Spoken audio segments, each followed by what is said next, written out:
Hello everyone, welcome to my YouTube channel. आज मैं आपको एनसीईआरटी मैथ्स क्लास 7 एक्सरसाइज 4.2 से इसका क्वेश्चन 3 कराऊंगी। देखो बच्चे, क्वेश्चन 3 है, give the step you will use to separate the variable and then solve the equation. ठीक है, आपको पहले स्टेप्स में करना है इसको, ठीक है, और फिर उसके बाद में वेरिएबल को सेपरेट करके आपको इक्वेशन को सॉल्व करना है। देखो बच्चे, हमने स्टेप 1 तो पहले भी किया था। ठीक है, स्टेप 1 में हम पहले यहाँ पर, अगर आपके पास में यहाँ नंबर माइनस हो रहा है, वेरिएबल के साथ जो भी नंबर आपको दिया हुआ है ये माइनस हो रहा है तो आप प्लस करेंगे। ठीक है, अगर मल्टीप्लाई हो रहा है तो डिवाइड करेंगे। ठीक है, इस तरीके से करना है। और उसके बाद बेटा सेकंड वाला स्टेप हो जाएगा आपका जब आप अपनी इक्वेशन को सॉल्व करेंगे। ठीक है, तो देखो यहाँ पर कैसे करेंगे। ए आपको पार्ट में यहाँ दिया है 3n-2 = 46। ठीक है, ये हो गया हमारा फर्स्ट। यहाँ पर हमें 3n के साथ में माइनस में 2 दिया हुआ है, सो हम 2 को दोनों साइड पर ऐड कर देंगे। ठीक है, सो हम यहाँ लिख रहे हैं एडिंग 2 टू बोथ साइड्स। ठीक है, हम दोनों साइड्स पर 2 को ऐड कर रहे हैं। राइट, अब देखो हमारी दो साइड क्या हो गई। एक तो हो गई हमारी साइड 3n-2, अब +2 आ जाएगा क्योंकि ऐड कर रहे हैं। ठीक है, और दूसरी वाली साइड है हमारी इक्वल 46, इसमें हम प्लस कर देंगे 2। दोनों साइड पे प्लस कर दिया ना हमने। अब क्या करेंगे, देखो ये माइनस में है, ये प्लस में है, प्लस माइनस माइनस होता है तो ये तो हो जाएगा कैंसिल। ठीक है, हमारे पास क्या बचा यहाँ पर 3n बचा। राइट, इक्वल ये 46 में 2 को प्लस करेंगे 48 हो गया। ठीक है बच्चे, ये हो गया यहाँ तक हमारा पहला स्टेप। अब अपना सेकंड स्टेप करेंगे ना इसमें। सो सेकंड स्टेप ये हो जाएगा, n को ले लीजिए आगे, ये n के साथ जो 3 है ये आ जाएगा अपॉन में नीचे और ये 48 आ जाएगा ऊपर। अब कैंसिल कर दो बेटा, 3 के टेबल से हो जाएंगे दोनों नंबर कैंसिल। 3 1 जा 3, 3 1 जा 3, एक बच गया इसके पास, इसने आगे वाले नंबर को शिफ्ट कर दिया। ठीक है, 18 हो जाएगा, 3 6 जा 18। सो यहाँ पर n की जो वैल्यू आ गई ना बच्चे, वो आ गई 16। इसी के साथ आपका फर्स्ट पार्ट कंप्लीट होता है। ऐसे ही करना है, यही 2 स्टेप हैं। ठीक है, 1 और 2। राइट, अब अपना बी देखते हैं। इसका बी पार्ट में हमें यहाँ पर नंबर दिया हुआ है 5m + 7 = 17। ठीक है, ये लिख लिया हमने अपना सेकेंड पार्ट। यहाँ पर प्लस हो रहा है, अब सब्ट्रैक्ट करेंगे।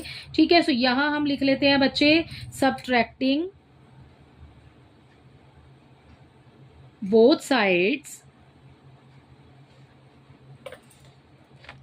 subtracting 7 आएगा and then from both sides. ठीक है, सो ये आ गया बेटा हमारा एक। ठीक है, हमने ये लाइन लिखी, उसके बाद दोनों तरफ सब्ट्रैक्ट करना है आपको 7, क्योंकि यहाँ पे प्लस में है सो हम यहाँ पे माइनस करेंगे। यहाँ पर हो गया आपका 5m + 7, पूरा उतारना है एज इट इज। ठीक है, माइनस कर देंगे उसमें से 7 इक्वल ये आ गया आपका 17।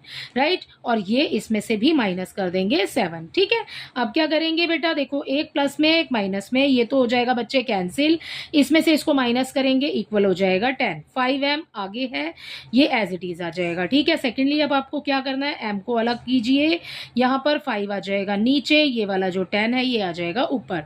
5 1 जा 5, 5 2 जा 10। सो वैल्यू ऑफ m हो गई = 2। ठीक है, सो ये हो गया आपके इस वाले पार्ट का आंसर। इस वाले पार्ट का आंसर ये वाला था। ठीक है, अब देखते हैं इसका सी पार्ट। इसके सी पार्ट में बच्चे हमें नंबर दिया हुआ है, उसको देख लेते हैं। इक्वेशन क्या दी है हमें, 20p, ये लिखा 20p अपॉन में 3 आ गया, इक्वल हो गया हमारे पास 40। ठीक है, सो ये हो गया बच्चे हमारा सवाल। ठीक है, जो इक्वेशन हमें दी हुई है। यहाँ पर देखो 3 क्या है, डिवाइड में दिया हुआ है। डिवाइड में दिया है तो अब क्या करेंगे, मल्टीप्लाई करेंगे। सो यहाँ पर हम लिख रहे हैं मल्टीप्लाइंग both sides by 3। ठीक है, इस वाले 3 से ही मल्टीप्लाई हो जाएगी दोनों साइड्स की। सो हमारे पास एक साइड 20p अपॉन में 3 दिया है, इसकी मल्टीप्लाई 3 से कर देंगे। सेकंड वाली साइड में हमें 40 दिया हुआ है, इसकी मल्टीप्लाई भी 3 से कर देंगे। ठीक है, देखो दोनों अपॉन में ऊपर नीचे दिए हुए ना, 3 1 जा 3, 3 1 जा 3। ठीक है, अब हमारे पास यहाँ क्या बच गया, 20p बच गया। ठीक है, ये क्या है 40 × 3, क्या हो जाएगा, देखो बेटा 4 की मल्टीप्लाई 3 से करो, 4 3 जा 12 हो गया। ठीक है, ये 0 है, ये 0 एज इट इज यहाँ लगा देंगे। ठीक है, इसको यहाँ पर सॉल्व कर लेते हैं। ठीक है, सो यहाँ है हमारे पास 20p, p को रखिए आगे। ये वाला जो 20 आपको दिया हुआ है बच्चे, ये वाला 20, इस 20 को हम रखेंगे नीचे। ठीक है, और ये वाला जो 120 हमें दिया हुआ है, ये 120 आ जाएगा ऊपर। ठीक है, अब क्या करेंगे, 0 से 0 को कर दो कैंसिल, 2 1 जा 2, 2 6 जा 12। ठीक है, सो पी की वैल्यू हो गई हमारे पास 6। सो ये हो गया आपके सी पार्ट का आंसर। इसका डी पार्ट देखिए बच्चे, इसके डी पार्ट में बेटा हमें दिया है, उसको हम नेक्स्ट पेज पे कर लेते हैं, 3p अपॉन 10। ठीक है, ये है हमारा डी, 3p अपॉन 10, ठीक है, इक्वल 6। राइट, सो ये है बेटा इसका डी पार्ट। इसके डी पार्ट में बच्चे आपको डिवाइड में दिया हुआ है, क्या करेंगे, मल्टीप्लाई करेंगे। सो यहां लिख लेते हैं मल्टीप्लाइंग बोथ साइड्स बाय 10। ठीक है, 10 से मल्टीप्लाई हो रही है दोनों साइड्स की। ठीक है, तो क्या करेंगे, ये हो गया हमारा 3p एज इट इज, ये अपॉन में 10 आ गया, मल्टीप्लाई करके 10 लगाया, इक्वल 6 इंटू 10 हो जाएगा। ठीक है बेटा, अब क्या करेंगे बेटा, देखो 10 से 10 कैंसिल हो जाएगा, 10 1 जा 10, यहाँ पर क्या बच गया, 3p बच गया, इक्वल ये हो गया 6 10 जा, ठीक है, 60 आ गया यहाँ पर। अब देखिए p ले लीजिए आगे, p के साथ जो नंबर है वो आ जाएगा नीचे, 60 आ जाएगा ऊपर।